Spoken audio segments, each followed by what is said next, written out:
Thanks, Alex. Thank you all for coming, and thanks to the organizers, especially Antonio for inviting me here to and all of us to bring us together here. It's a very pleasant meeting. And okay, so this talk will not be really about nonlinear dispersive waves, okay, but there may be things that are somewhat related in some sense. I will talk about some matrix models, how to analyze them with orthogonal polynomials, and this extension of orthogonal polynomials called multiple orthogonal polynomials. Okay, so the talk will be at maybe two parts. First part is sort of an introduction to these multiple orthogonal polynomials, and then some overview of some random matrix models that can be analyzed in certain situations with these multiple orthogonal polynomials. And then the second part is about some recent work, which has to do with a specific random matrix model called the normal matrix model, where you also see these multiple orthogonal polynomials appear. Okay, so that would be okay, very broad outline. Move the mouse, click on the screen, and then it should start. Yeah. So yeah, so MOP stands for these multiple orthogonal polynomials. Okay, what are they? Well, they come in two types. There's type 1 and type 2. So let's first talk about type 2. Then this is sort of the easiest thing to explain. They're not too difficult in the end. The other one is easy. So there, in orthogonal polynomials, you have an orthogonality measure, right? And but now you have not one measure, but R measure. So R is an integer, at least 2, right? And you also have a multi-index, so a vector of non-negative integers of length R. And then you're looking for a polynomial, P with subscript is multi-index of a certain degree. Namely, the degree should be the sum of these multi-indices. And you have a number of conditions like this. So you have all these measures. You have to take the kth measure here. If you integrate your polynomial with times a monomial, actually J, and integrates with respect to the kth measure, you get 0, provided that J is less than the component nk minus 1 of this multiple. So for each k, to think about it, you have nk conditions, homogeneous conditions like this, that should be satisfied by the polynomial. And if you assume that Pn is the monic polynomial, the leading coefficient is 1, then you have this number, n1 plus n, that's the value of the multi-index, that number of 3 coefficients in the polynomial, and you have just as many conditions here. Right, so in typical situations, there will be a unique solution. But of course, if you write out a system corresponding to this, in terms of a coefficient of your Pn, it may be singular system, and there may be no super or more super. Sorry, Arno, are you assuming X to be real, or? Here I'm integrating, think about on the real line in the application that will follow, it will be on the contour in the plane. Then X is Z, say. But it's not on the line O and the. Okay, so not necessarily real. Not necessarily real. So what is this of interest, right? Well, it first came up in the proof that automatic of the transcendence of the E construct polynomials with such properties for a specific kind of set. Okay, actually it was type 1. You know? And polynomials appear those already since the 1980s in the theory of rational approximation, where you have a set of functions and you want to approximate them with rational functions with a common denominator. And then in certain situations, this common denominator will have such kind of properties. And yeah, but now they also come up in random matrix. That's sort of what I want to talk about. As I said, existence and uniqueness is not always guaranteed. So that's an issue that you have to address if you have some specific set of measures and a multi. So what is type 1? Multiple orthogonality. It's of a dual notion. So again, you have your measures and your multi-index. But now it's not one polynomial actually, but that's a vector of polynomials of length r. So you have a1 up to r, depending on the multi-index. There are some prescribed degree conditions. Here on the case polynomial in your vector should have degree at most n k minus 1. And then you consider such kind of expressions. So you have your kth measure, you multiply ak, the kth polynomial in your vector with mu k, and also if you integrate against mu k, but also times some polynomial x to the j. And then you take the sum of all these integrals.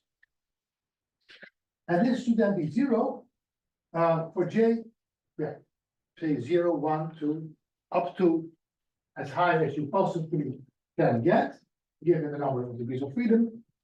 And it turns out to be this absolute value of the multi-index minus 2. Right? And then you also want the next one be the not.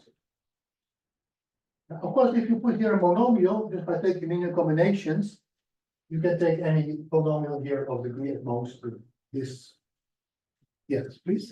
Is there a sense in which the measures have to be independent, or should I just actually follow them to be the same measure? Is there... Right. Okay, good question. If it's all the same, then it doesn't make sense. Yeah, that's what. Yeah. Then the system becomes the system becomes singular, right? So they have to be sufficiently different from each other, indeed. Yeah. So there are a large number of special cases for which one has explicit expressions for these polynomials, either the type 1 or the type 2. Multiple orthogonal polynomials, like there are expressions for Hamid Jacobi and Laguerre polynomials, right? Extensions of those. And yeah, that have to be sufficient. Okay, so now I will talk about orthogonal polynomials in random matrix theory. So this is something that many of you here may know, but just to show that okay, this is sort of what we want to generalize with multiple orthogonal. So the canonical ensemble that can be treated with orthogonal polynomials is this unitary invariant random matrix model, which M is a complex matrix, not complex entries, but Hermitian. Okay, so let's constraint on the entries. And this is a probability measure on the set of all these n by n Hermitian matrices of this type. There's an exponential here minus n times a trace of some function v of n. Well, typically you can think about meeting a polynomial, but not necessarily so. And dn is just a flat on the independent entries of your measure n. If v is quadratic, then this is known as the Gaussian unitary ensemble, the GUE, right, which is the most canonical random matrix ensemble, I would say. And then in that situation, you can also realize this model, the model where all entries are independent up to the symmetry condition, emission, and have a Gaussian distribution. But in general, if you have a general V, the entries here of your random matrix are highly correlated. They're not independent. But what's nice about this is that it's unitary invariant, meaning that if you change your matrix and if you conjugate with a unitary matrix, you get the same distribution. Right? So if you look at it from a different angle, you see the same thing. And then there's a number of consequences. And one consequence is that there's an explicit formula for the joint distribution of the eigenvalue. Well, they have the random matrices, and we also have random eigenvalues that point on the real line. And this is of great interest. I mean, in random matrix theory, this is one thing that many people use. And here, this is very helpful to have this explicit formula then for a joint distribution line.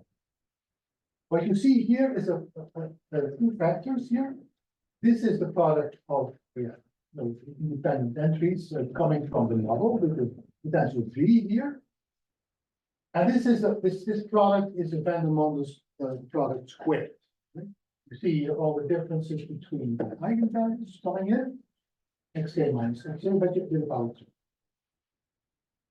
Right? And so this factor here indicates that there's a repulsion between eigenvalues in this model. They don't like to be too close because they're not the same, then this Van der Mondes product is 0, so that's highly unlikely. But there's a repulsion between them. The V will act like a confining potential, which should go to infinity, plus or minus infinity, so that everything decays fast enough.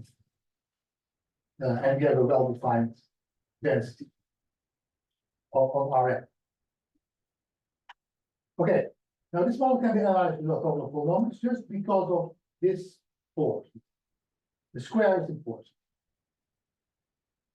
And what are then the orthogonal polynomials that are relevant here?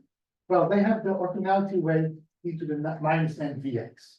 So notice that I also put the little n here in the potential, and the little n here is the same as the degree. I mean, yeah, that's the size of your matrices.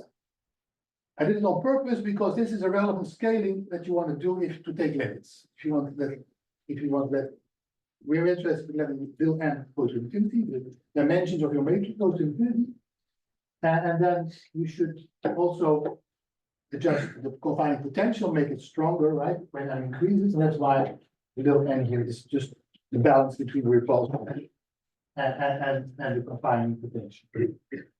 Anyway, so for each n, little n here, you then have a sequence of orthogonal polynomials satisfying this orthogonality condition. And I put little n here as a second index to remind myself and you that this sequence actually depends on n. If you look for every little n, you have a new sequence. Now, what is that what do these polynomials have to do with the random matrix model? Well, this is a property that you have. If you take your random matrix M, right, the matrix from your ensemble, calculate its characteristic polynomial, right? For each matrix M, of course, you have a characteristic polynomial. And then take an average over your ensemble.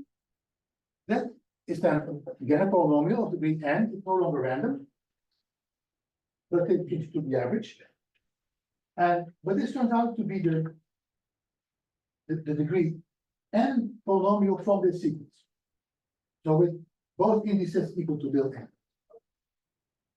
Right, so that's already a remarkable property.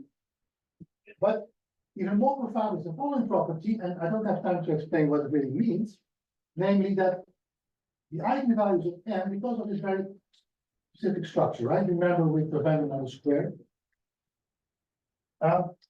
This gives rise to this peculiar property gives rise to so-called determinantal point closures. These eigenvalues, there is one expression, but you can play with it and bring in the orthogonal polynomials and find out that all kinds of quantities that you may be interested in can be expressed as determinant.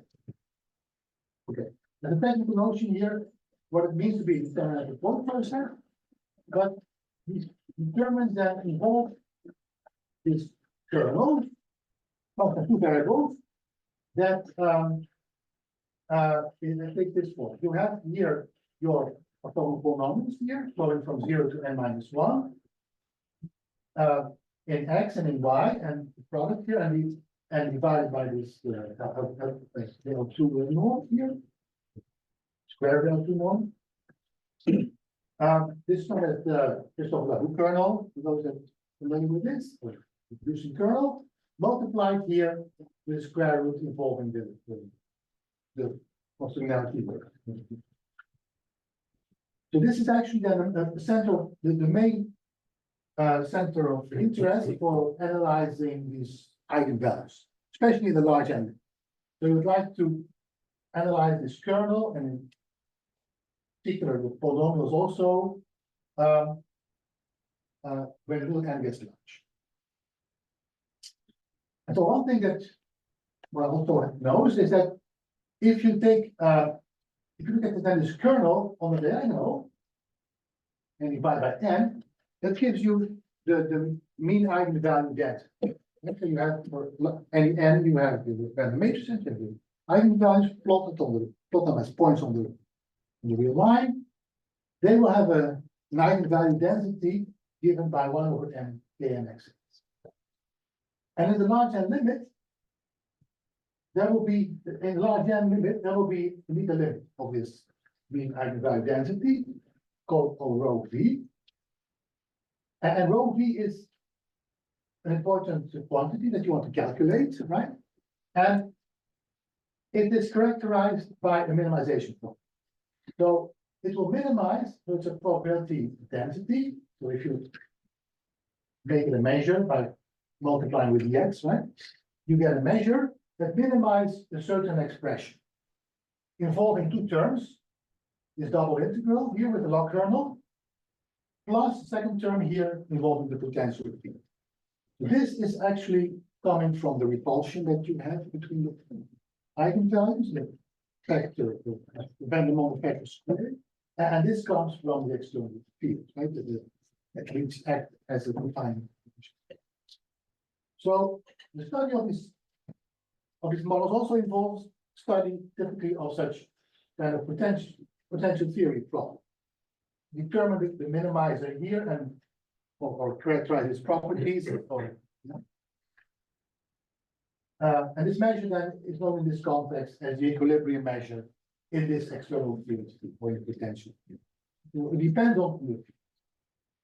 Do we assume that measure is positive or it can be sign? Yeah, no, it's a positive measure. This quantity here is positive. You know, it's positive. Total mass is Total mass is 1. is 1. Yeah, probability.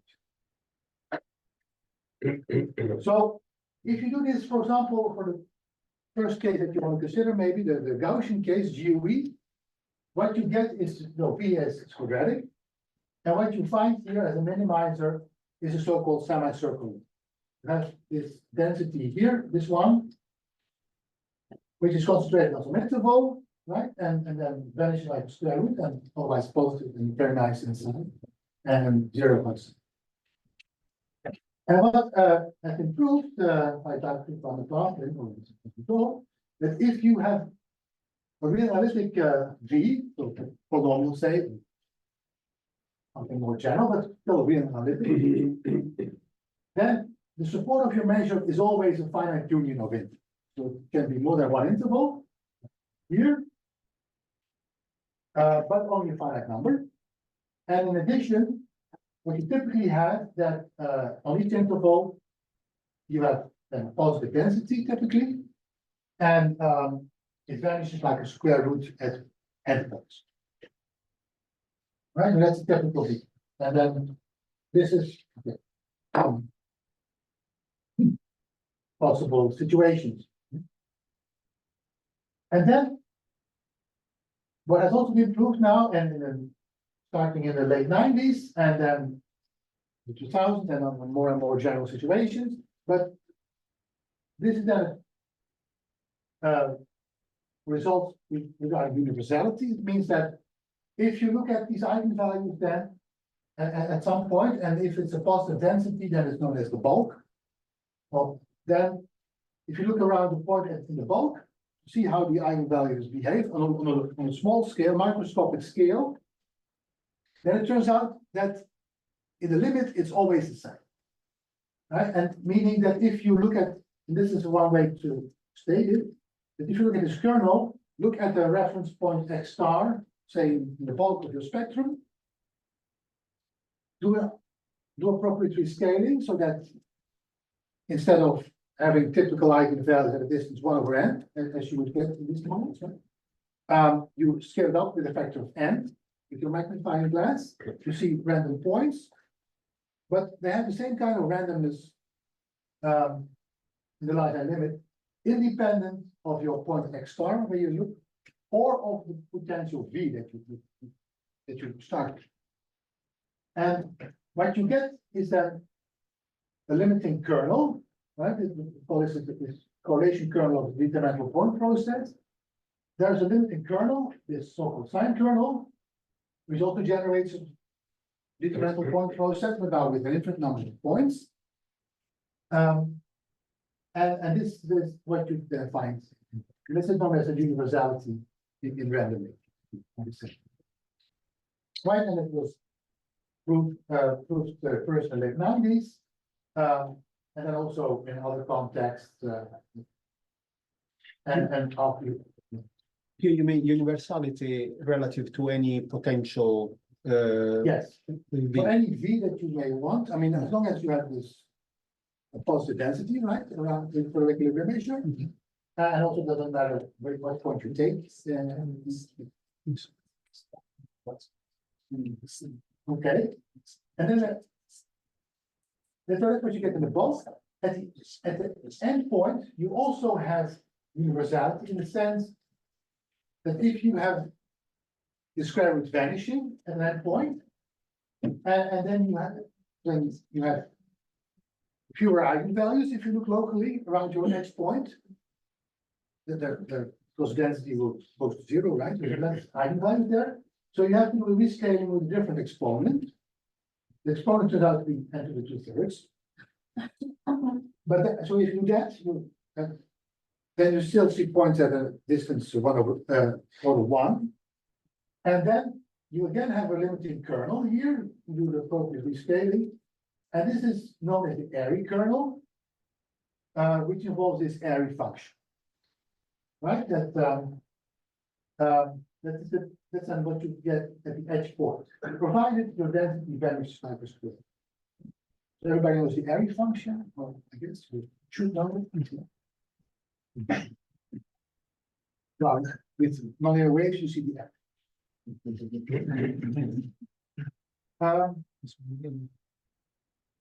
Now, but there are critical behaviors, right? It's not always the case that, like here, that you have here one interval, so you can consider it one interval here to support, but density vanishes at an interior point.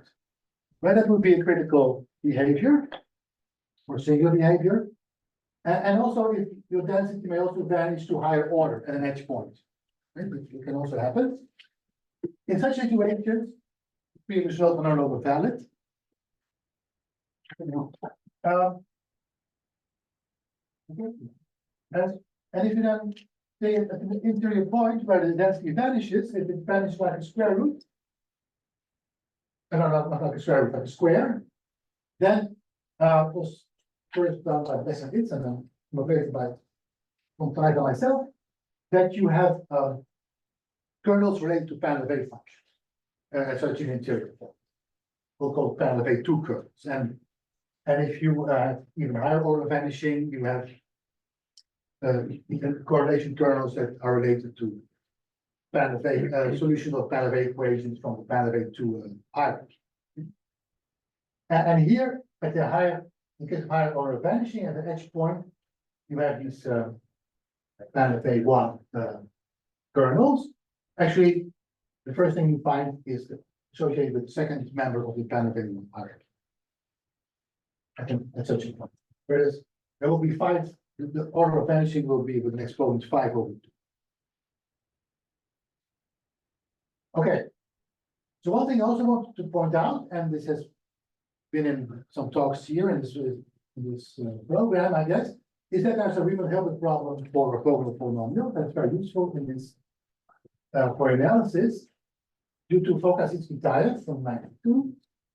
And it is a problem in complex analysis, right? So when you transfer the orthogonality on the real line here to some problem in complex analysis, you have some matrix value function. Its sizes are 2 by 2, and called y. It's defined in the upper and lower half planes, and so it's there. There are on the real line there are limiting values from above and from below, called y plus and y minus, and they're not the same because otherwise it would be analytic also there, but they're related with this jump condition. So y plus is equal to y minus times this jump matrix, which involves the orthogonality weights. That's on the real line. And that's also that's not a condition. If you go to infinity, your matrix y, yeah, the main part is the c to the n, to the negative n diagonal matrix with a pre-multiplied with identity matrix plus something that goes to 0 at infinity. Right? Several people have seen this. This Leuven problem has a unique solution, and the 1-1 entry of the solution is exactly your orthogonal polynomial of degree n, little n corresponding to the weight, so it's in our notation p and n. And there's another formula that's also very convenient, is that the correlation kernel that I talked about can also be expressed directly in terms of the solution of the Riemann-Hilbert problem. You don't have to go to the sum, but it can be expressed in terms of the solution of your Riemann-Hilbert problem in X, together with the solution y in little y, but for the inverse. With both y and the inverse variable. And then you take actually the first column from here, from this matrix y plus of x, and the last row of this inverse, and then you multiply them to get something scalar. Okay, so these are known facts for Riemann-Hilbert analysis. I already indicated that there is this equilibrium measure that you have, and you need it to prove these things. That's the equilibrium problem, right? It's a repetition of what I said already. Okay. So now let's think about these multiple orthogonal polynomials. Okay, sorry, multiple. Yeah, multiple. Okay, this was our review about unitary random matrices and the orthogonal polynomials, Riemann-Hilbert problem, the equilibrium problem that was really developed like 20 years ago. Now, back to these multiple orthogonal polynomials, right? So recall again, we have now the measures are on the real line. Okay, let's think about that.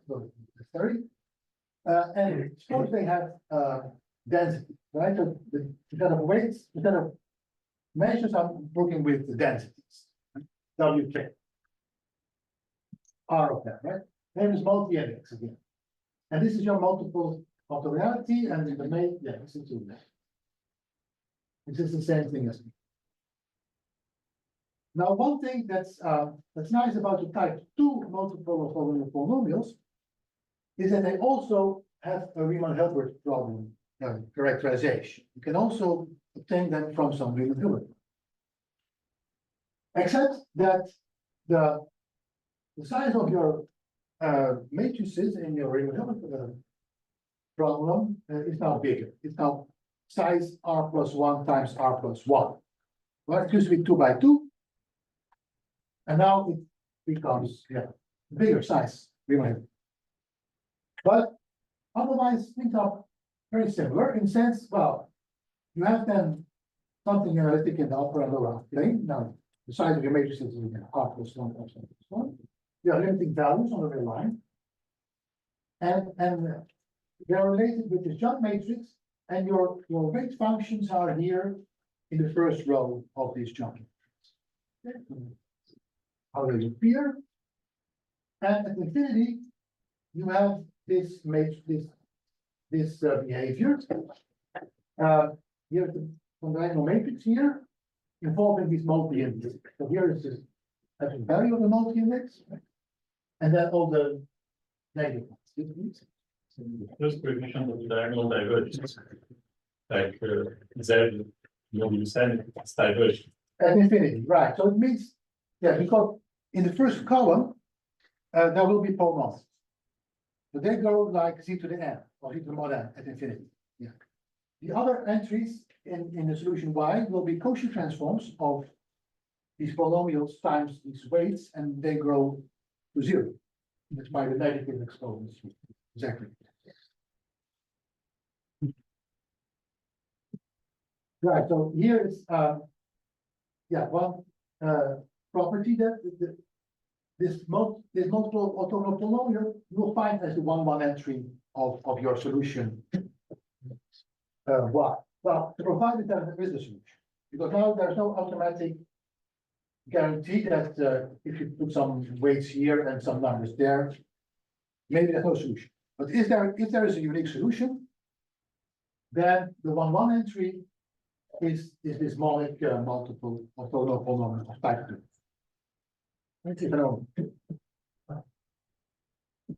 Right.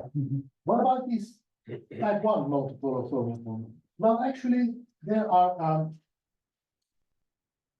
they also have a Riemann-Hilbert problem.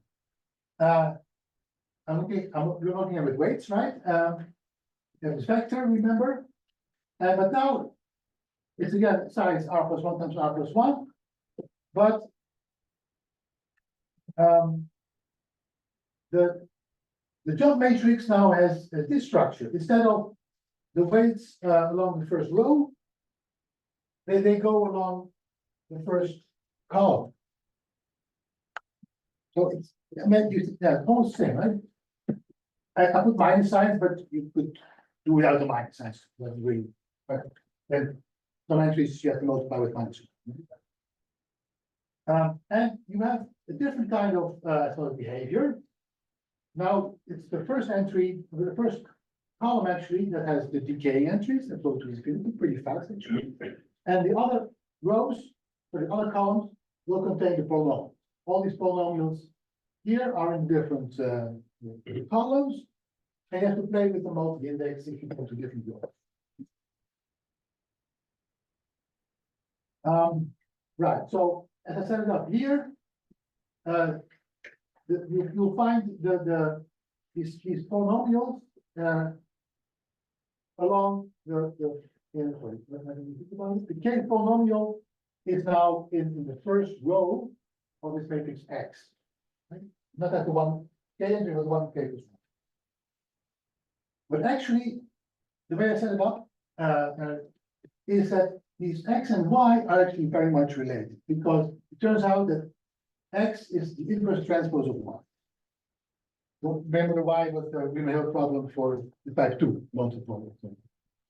So these type 1 and type 2 are, if you think about it in terms of Riemann-Hilbert problem, they're very much what you can take an inverse transpose and you go from 1 to the. Okay. So now, okay, this is sort of some general theory about this multiple orthogonal polynomials. Now let's think about some random matrix problems where they arise and where they come. And I've listed 5 of them here. No, 4. 1, 2, 3, 4. Okay, let's see what we have. The first kind of ensemble, it was also historically the first one. Was analyzed with this multiple orthogonal polynomial. And in the 2000s, is so-called random matrix model with external source.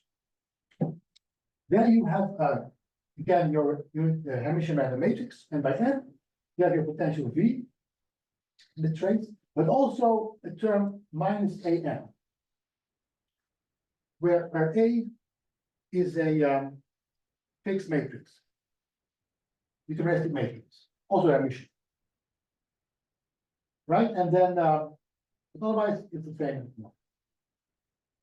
Because of this extra term here, which is called external source term, it's no longer Unitarian vectors. Right, because, yeah, this term will destroy the Unitarian. Okay, but you can still go to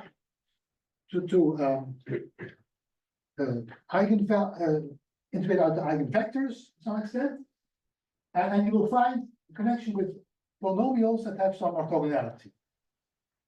Right?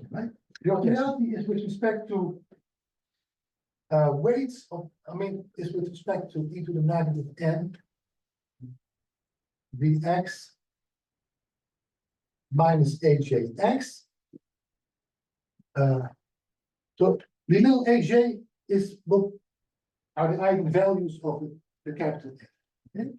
And then your polynomial, your average characteristic polynomial in this model will have the property that if you integrate, now we'll hold a line here, that this is 0 for j from 1 to n. For each eigenvalue aj, you have such an identity. Now, this is not yet multiple orthogonality. Here's an assume that all these aj's are different.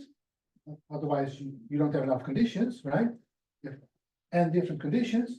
But if you now take a confluent limit where some of the aj's come together, so if aj has multiplicity, which suppose you only have a1 up to ar, with multiplicity n1 up to nr as an eigenvalue of your external source model, external source, and then you get this, and j runs only from 1 to r, and you have it,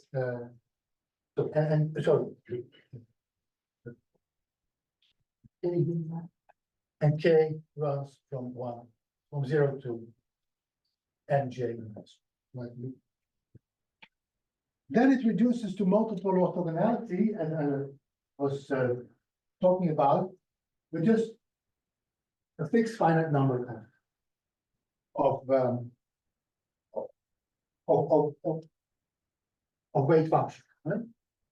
And if you take a limit where but r remains fixed, and the n1 up to nr, they will go to infinity then, with multiplicities, then you can think about, what happens now with the eigenvalues in this model. The related question would be, what happens to the zeros of this polynomial? It's now a multiple orthogonal polynomial of type 2. And this has been analyzed, and some new phenomena was observed, right? The first model is analyzed with external source model. Another model that was analyzed with multiple polynomials in some cases is the so-called two matrix. We have coupled random matrices. So you have not one random matrix here, and one closed and two.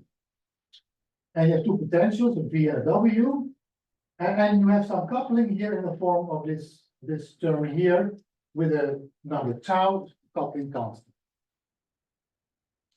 This is a model that has been of great interest in physics literature. Also a while ago.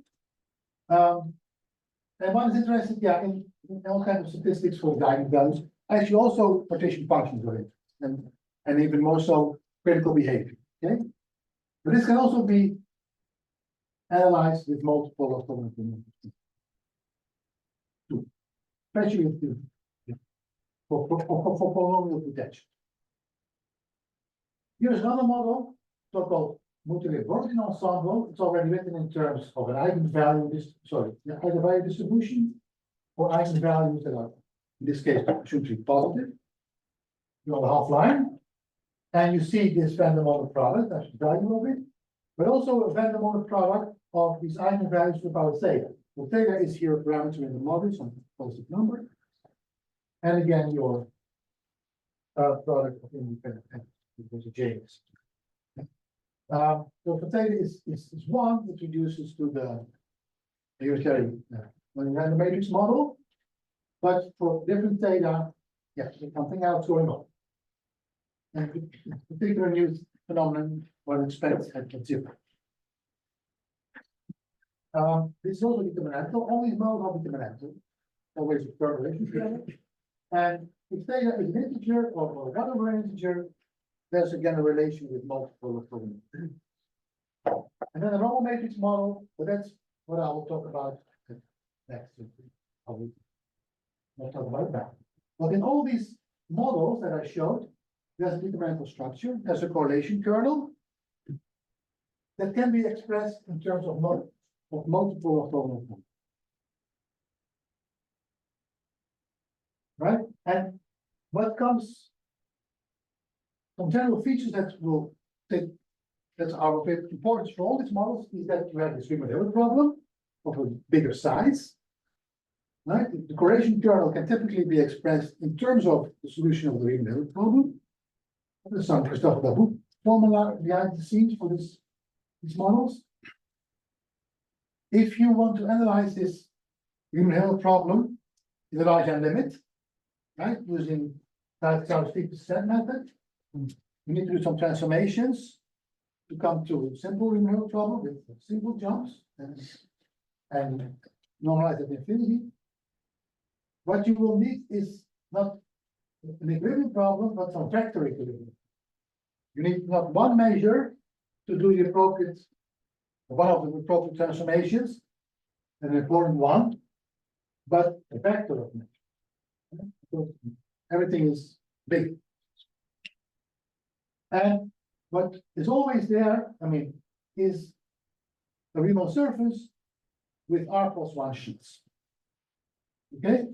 And the supports of these measures typically will tell you how to, if you need a sheet structure with a first sheet where typically the main action is, and lower sheets, and the supports of these measures then indicate where you put your branch cuts going from one sheet to the other. This is sort of a general feature that takes place in all these models that I've made. Okay, so let's now, I have about 15 minutes, right? So, 15. 15? Yeah. 15, no, 15. 15.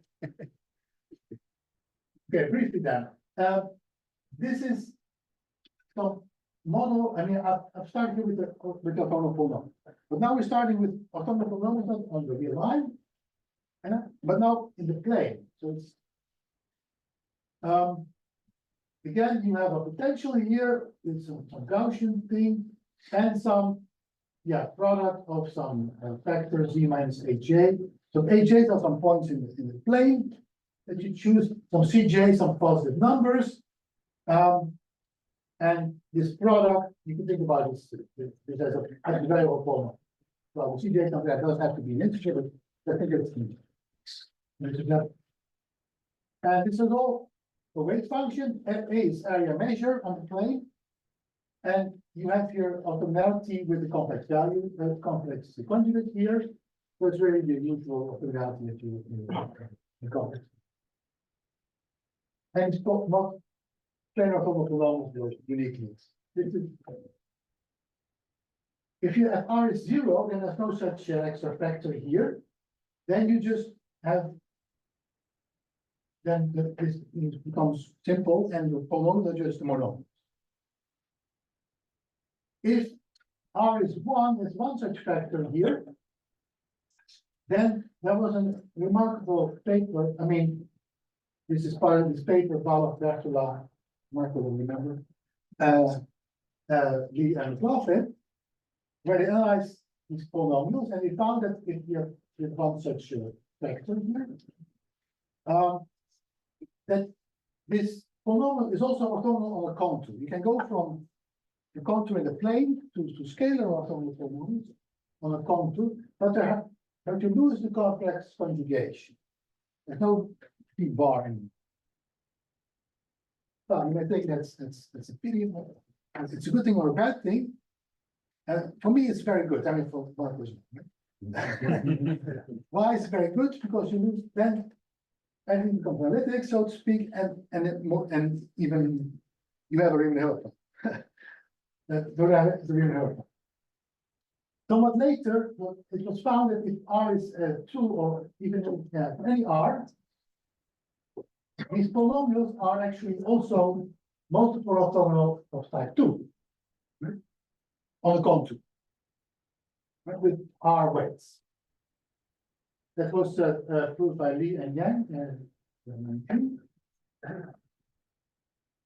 Okay, so then you have a bigger size Riemann-Hill problem, and you might want to analyze it. And they did it, but not in this case where these CJs.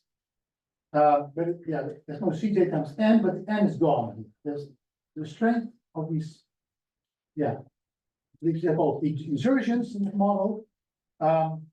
And the problems here in my setup, they grow with capital N, right? And capital N is around that will grow with little n as well.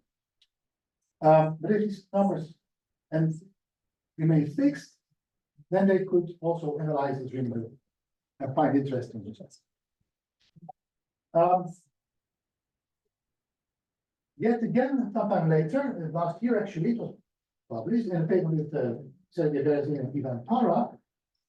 We found that if in case these numbers are integers, Cj times n, capital N is an integer, then these same polynomials that are type 2 multiple orthogonal are also type 1 multiple on the contour. Okay, that means that you have a type 1 multiple orthogonality with a Riemann-Hill problem with zeros, but the where the weights are down the column. Here they are on the row. These two Riemann-Hill problems are not directly related, and I don't know how to relate them. Yes, please. So can you remember the non-emission polynomial? Yes. Okay.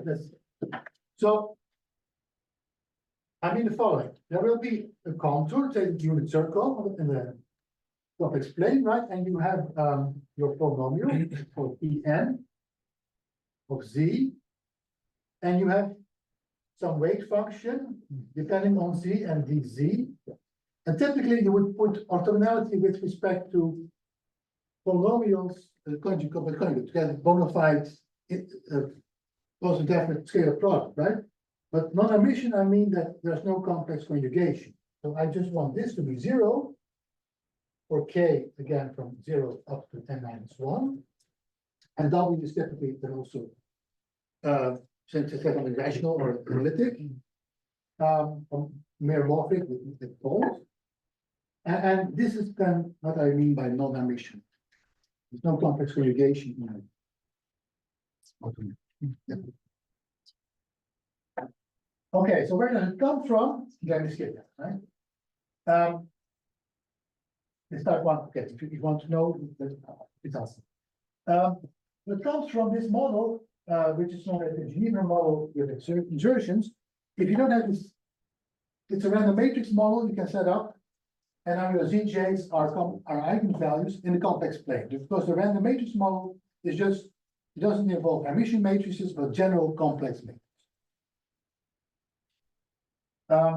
And so there's joint eigenvalue density of this type, and now, as I said, the ZJs are complex numbers. And this is the Gaussian factor, and if you only have this Gaussian factor and not this product here, then it's known as the Genevros. Another random matrix also. These factors here can be interpreted as be having some charges at AJ here, and some specified values in complex plane that repel the other DIs. Also considered as to be charges, right? Charges repel each other, but they also repel by these fixed charges. And if you let little n go to infinity and also capital N go to infinity, then this repulsion from each charge, each fixed charge, is also growing proportionally with it, which means that there's a strong repulsion.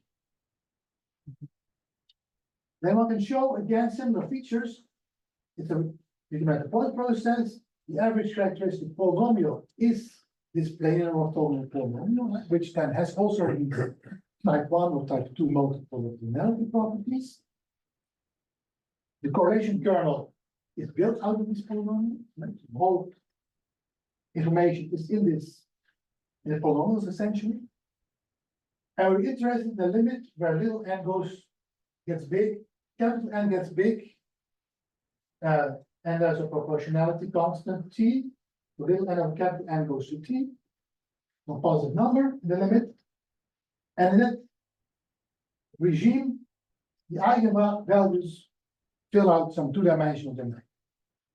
It would be a unit disk if there's no external repelling charges.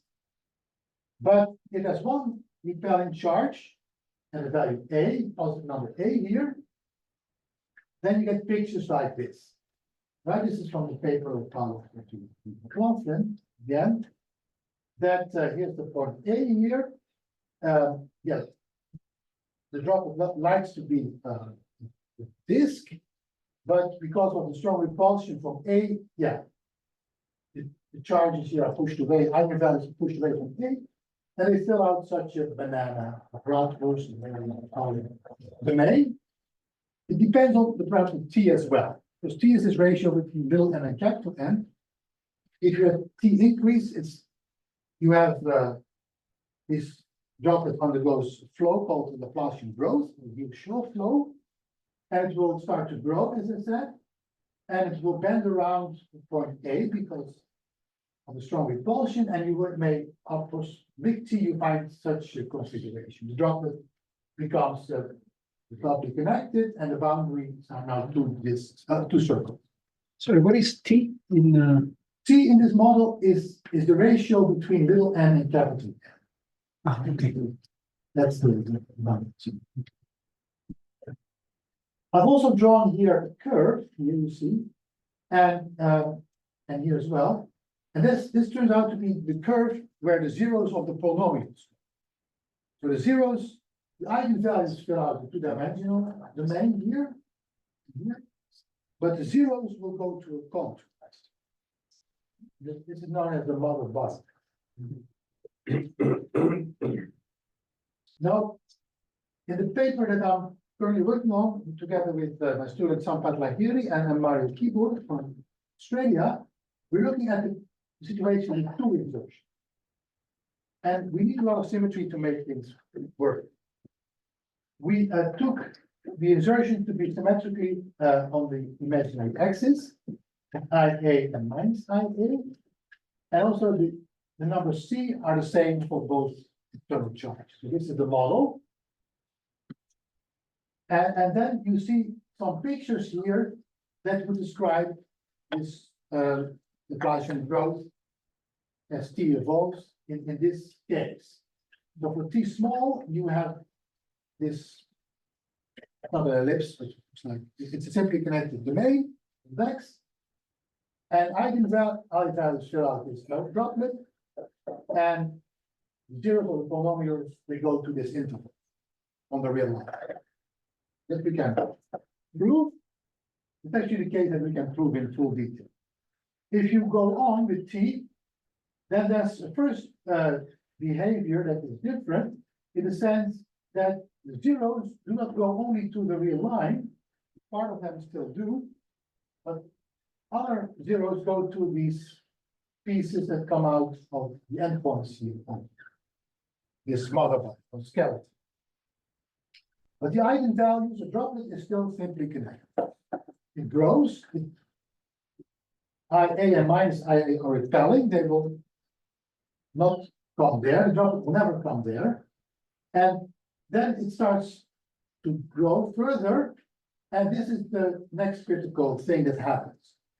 The droplet will close on itself around IA and minus IA at some points on the imaginary things. And the zero polynomials will go. Then if you go even further, the zeros, the droplets, you find this situation with contours and circles around each of these droplets, these charges. Eigenvalues go in the droplet, zeros go on this contour. So we can now fully analyze this model here in this situation because of the connection with the type 1 multiple of the loop. We couldn't make do the analysis for the type 2. Because they're both, but they come with different primo-level problems. We could do the steepest descent analysis for the type 1 primo-level problem, which means that we have to restrict to c times n being an integer. Okay, that's downside. But then we can fully analyze this. And that's the paper to appear, hopefully, on the archive this summer. That summer is coming to an end, close. Great. So, okay, let me stop here because, yeah, time is up. And thank you for your attention.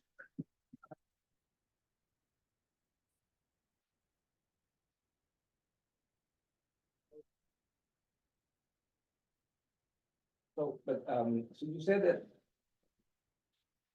you have this strange situation where you have type 1 helpful for some type of computations, type 2 Yeah. helpful for some, but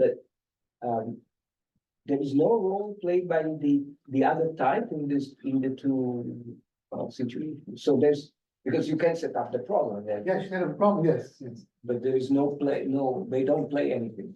They don't, yeah. The weights are totally different. That's the point. You have totally different weights in both cases. And the advantage of the type 1 is that the weights are simple, exponentials and some rational factors. And in the type 2 problem, the weights are some transforms, and you can reduce it to Bessel functions. But then the weights are all already more complicated than. Yeah. And then, yeah, we tried, but we're not successful. Do it, yeah. So the state of the art right now is that for insurgents, you can, the Sundjob and company can be in the case where C's are not scaling, Yes, and you can be in with the case where C's are scaling, provided that they are integers, C times only in n. this case, right, with the appropriate symmetry, yeah. Ah, okay. Yeah, RS2 only. Well, but in general, you have a framework in which you can state it as type 2, type Type 1. 1, yeah, yeah. Okay. But you need to find these contours, really, which are contours with S property, right? Others. And here we know it's a rule. So that was a sort of problem we didn't have to address, but still there were multiple other problems. Multiple problems. Yeah. Multiple I don't know what problems. type, but Okay, good. Yeah, I don't know if the question makes sense, but I guess I'll find out. Is the Riemann, is there any chance to identify the Riemann-Hilbert problem in this that you consider in this case with a Riemann-Hilbert problem for an integrable and known the Riemann-Hilbert problem for an integrable systems? Like, yeah, well, it's known, but you can set up integral. Yeah, because you don't you choose do the the information, put in extra parameters, right, and find compatibility conditions and differential equations. In Yeah, terms the- of parameters. you have no the parameters, you're working with a generic potential. So right? as far as I know, for example, vector MLS. Yeah. As some kind of Riemann-Hilbert problem, which it will not be 2 by 2, will be higher, right? And these It will type be of of this problem, time. so these multiple orthogonal polynomials, you can set up so that they solve multiple KP. If you add the appropriate times, but I'm not sure how. Yeah, so probably if you add some extra times there, you could have some KP or some vector MLS in some way, some situation. But So you kind of, as it happens for the admission. yeah, it's similar. Admission. Yeah. Even not talking about Riemann-Hilbert problems, even talking about the minimization problem, right? Where you start at the very first one, it reminds this nonlinear dispersion relation, how we solve that. So who knows, maybe there is some interpretation. Yeah, there would be a non-hyperelliptic in the surface. Yeah. Talking about the equilibrium problem, here it is for this equilibrium problem in this model. Okay. So this I is the double integral with the log kernel, and you have two measures. This is the vector equilibrium problem, as I promised, right? And this interaction is a double integral with respect to the two measures, the log kernel, right? And with the minus sign means that they are. Muttalib, and then there are two external fields. One eigenvalue mu1, one eigenvalue mu2, so it's a lot of things coming in. But, and I want to point out that the first measure is really the main thing that gives you the limiting distribution of the zeros. The second measure is probability measure, but this one is not a probability measure, it is mass bigger than one actually.